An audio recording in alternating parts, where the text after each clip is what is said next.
मेरे प्रिय बच्चे, मनुष्य का मन सदैव कुछ न कुछ पाकर उसे संग्रहित करने की ही लालसा रखता है। स्थूल रूप में वह चीजों का संग्रह ही करना चाहता है। जब वो थोड़ा सा विकसित होता है तब वह ज्ञान का संग्रह करना चाहता है, और इसमें भी उसकी प्रबल भावना यही होती है कि वो अपने ज्ञान के द्वारा दूसरों के मन पर काबू पा सके, दूसरों के मन में अपने आकर्षण को उत्पन्न करने की प्रवृत्ति सदा से ही उसकी रहती है। प्रिय बच्चे, जब कोई व्यक्ति यह सोचने और विश्वास करने लगता है कि वह आध्यात्मिक मार्ग पर है, तो उसका मन तथा कथित आध्यात्मिक ज्ञान का संग्रह करने लगता है।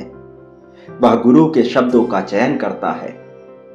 वह हर चीज में ज्ञान को ढूंढने लगता है। उसकी प्रबल भावना यही होती है कि वह हर चीज को एक ऐसे दैवीय लोक से जोड़ ले जिसके बारे में अन्य लोगों को विशेष ज्ञान ना हो। इस तरह से वह अपने आप को आध्यात्मिक मानने का कार्य प्रारंभ कर देता है, किंतु इससे कोई फर्क नहीं पड़ता, क्योंकि मनुष्य का मन इतना चंचल है कि वो सदा कुछ ना कुछ पाने की ही चाह रखता है। और वास्तव में दैवीय मनुष्य वह होता है जो पाने से ज्यादा चीजों को बांटने की प्रवृत्ति रखता हो। जिस व्यक्ति के मन में बांटने की भावना प्रबल हो जाती है, फिर वह चाहत की भावना से ऊपर उठ जाता है। फिर वह वर्तमान में जीवन को जीने लगता है, और यही जीवन जीने की सर्वोत्तम कला है।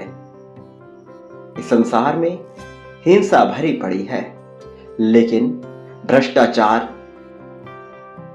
लोगों के मन को खाए जा रहा है, और यही उनके भीतर भी तथाकथित तौर पर हिंसा को उत्पन्न कर रहा है। किंतु तुम इससे अलग हो। तुम हिंसा से अलग हो। तुम हिंसा की भावना से अलग हो। तुम अभी तक भ्रष्टाचार से मुक्त हो। भले ही छिछली तौर पर यह तुम्हें भ्रष्टाचार ही लगे, लेकिन तुम्हारा अंतर्मन इससे बचने की ही प्रवृत्ति रखता है और यही प्रयास करता है। इसलिए मैं भली भांति जानता हूं कि तुम क्या विचार करते हो, और मुझे यह जानकर प्रसन्नता होती है कि तुम सदैव दूसरे के बारे में अच्छा ही सोचते हो, उनका भला करने का ही विचार करते हो।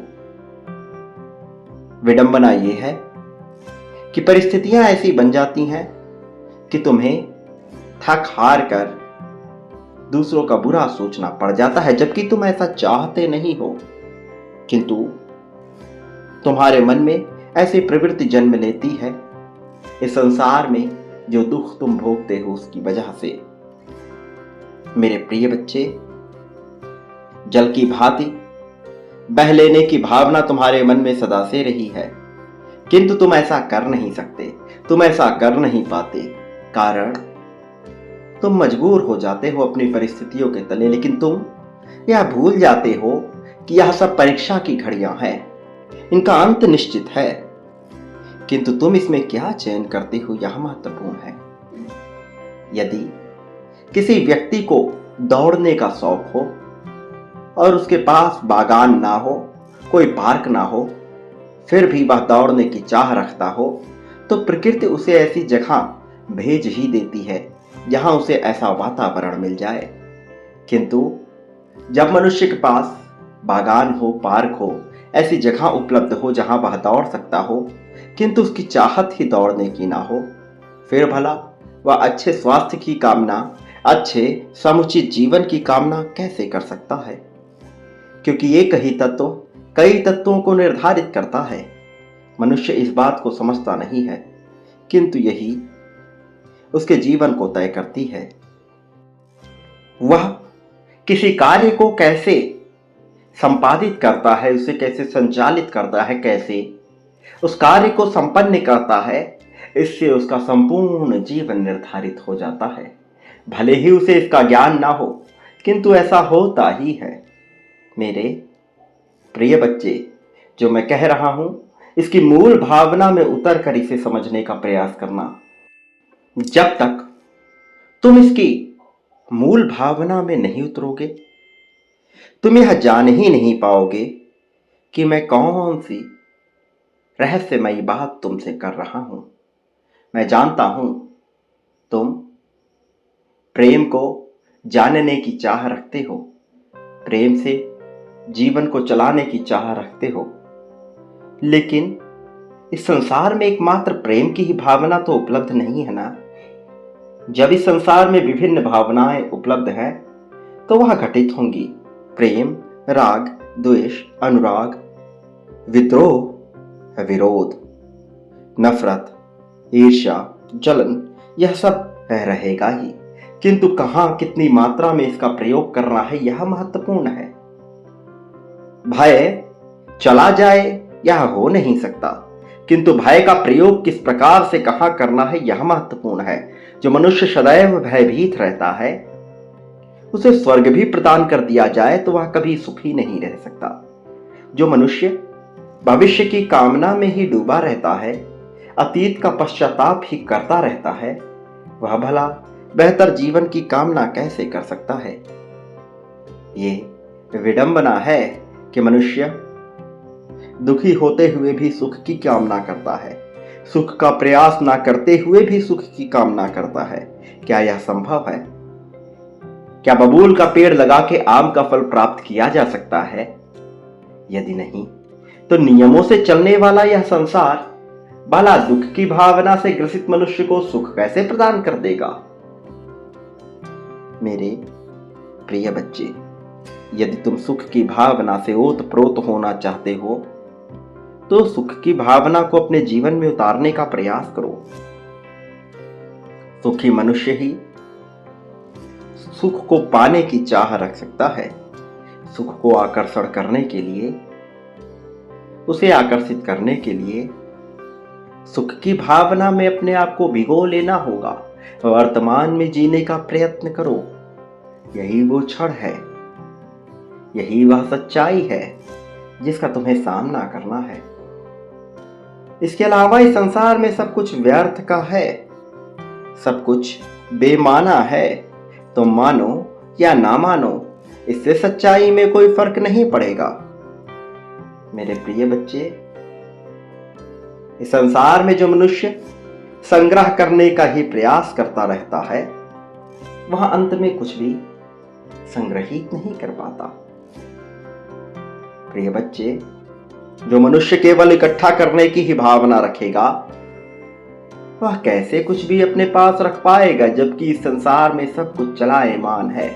कुछ आज है तो कल कुछ नहीं रहेगा, और जो नहीं रहेगा उसे अपने पास संग्रहित करने की भावना भला कोई कैसे कर सकता है। उसके भीतर तो अधूरापन आएगा ही, चाहे वह कुछ भी कर ले, अधूरापन से वह बच नहीं सकता है। संग्रह करने में बुराई नहीं, लेकिन उसके पीछे कौन सी भावना प्रबल रूप से कार्य कर रही है ये बहुत महत्वपूर्ण है। मेरे प्रिय बच्चे, असीमित चीजों के साथ अपने आप को जोड़ लेने वाला मनुष्य कहीं भी नहीं टिकता।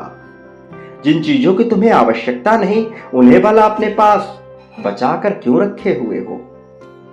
उसे या तो दान कर दो या बेच दो, या उसका पूर्ण रूप से किसी भी प्रकार से त्याग कर दो, और केवल वह चीजें अपने पास रखो जो अनिवार्य हैं।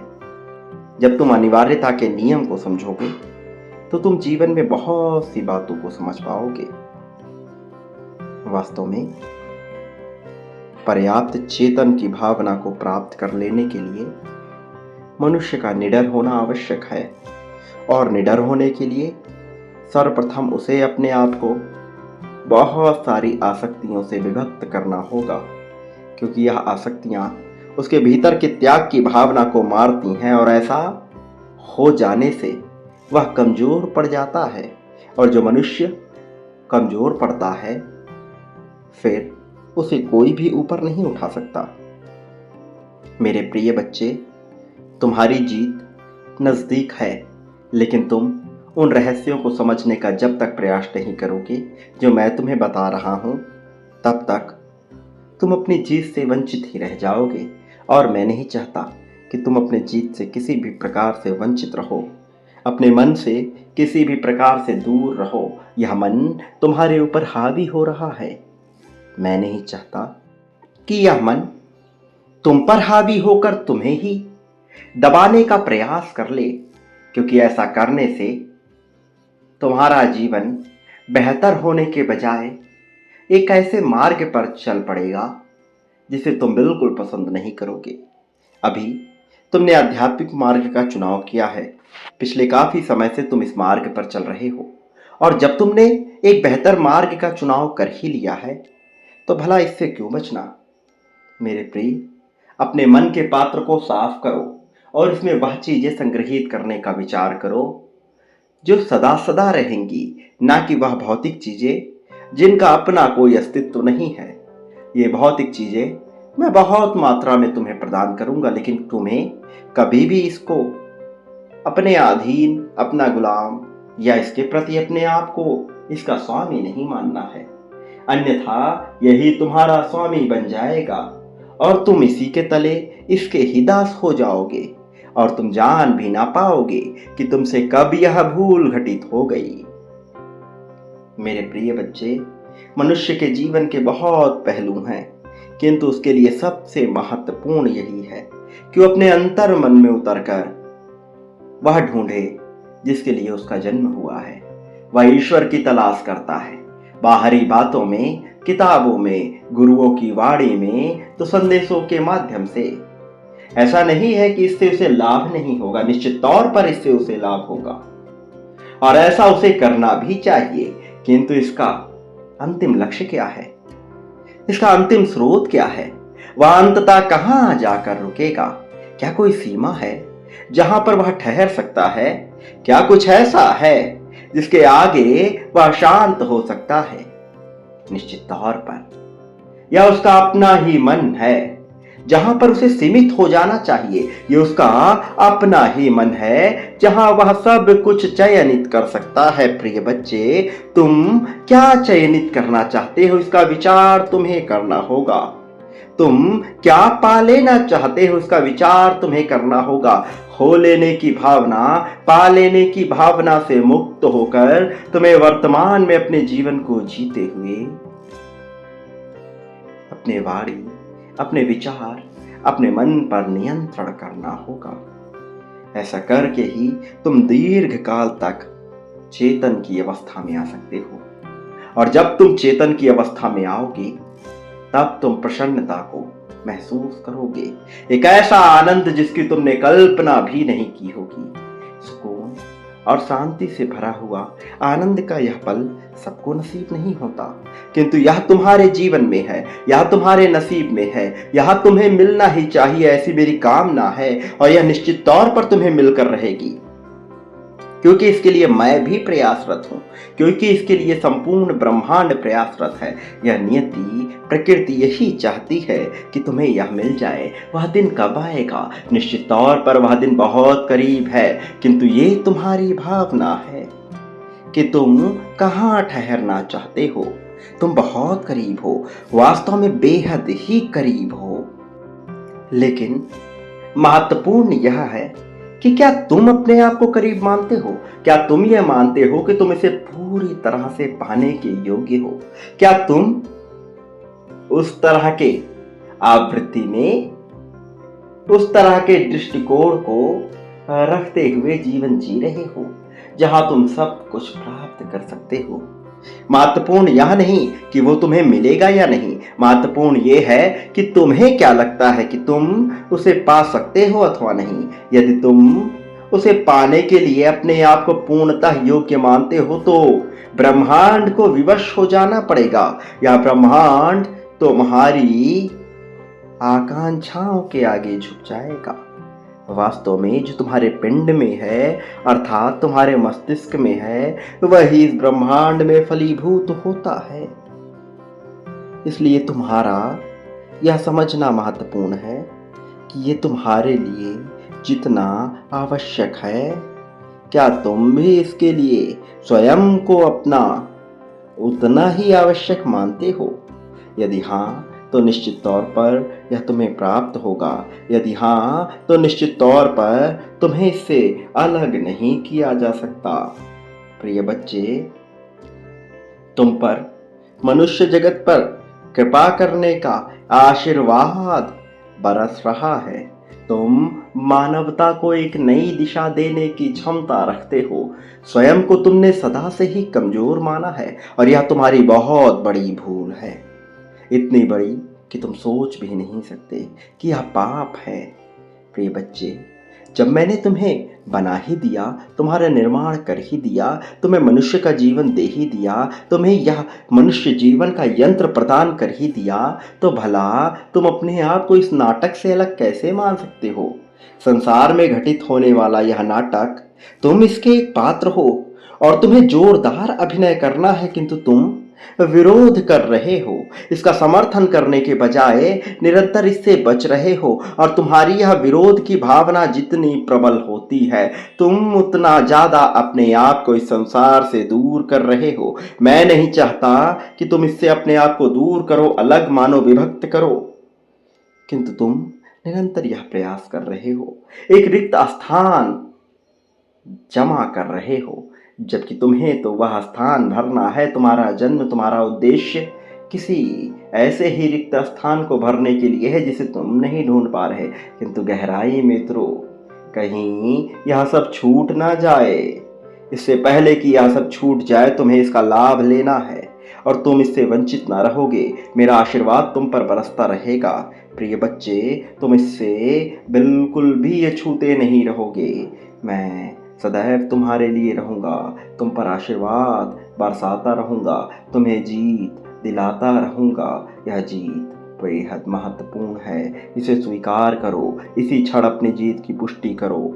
संख्या 1111 लिखकर इस बात की पुष्टि कर दो कि तुम चाहते हो कि तुम्हें जीत प्रदान कर दी जाए, कि तुम चाहते हो कि तुम्हें इससे वंचित ना रखा जाए। मेरे प्रिय बच्चे, अब जीतने का समय आ गया है।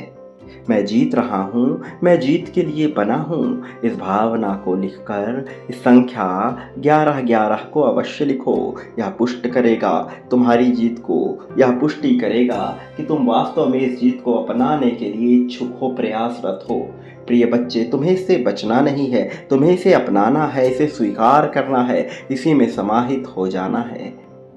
तुम पर मेरा आशीर्वाद सदैव रहेगा। एक बात बिल्कुल मत भूलना, तुम इस संसार में जो भी बांटोगे, अपने लिए बदले में वही प्राप्त करोगे और कई गुना ज्यादा मात्रा में प्राप्त करोगे। प्रेम, धन, त्याग, ईर्ष्या, समर्पण, क्या पाना चाहते हो उसे कई गुना ज्यादा मात्रा में प्राप्त करोगे। बस बांटना प्रारंभ करो।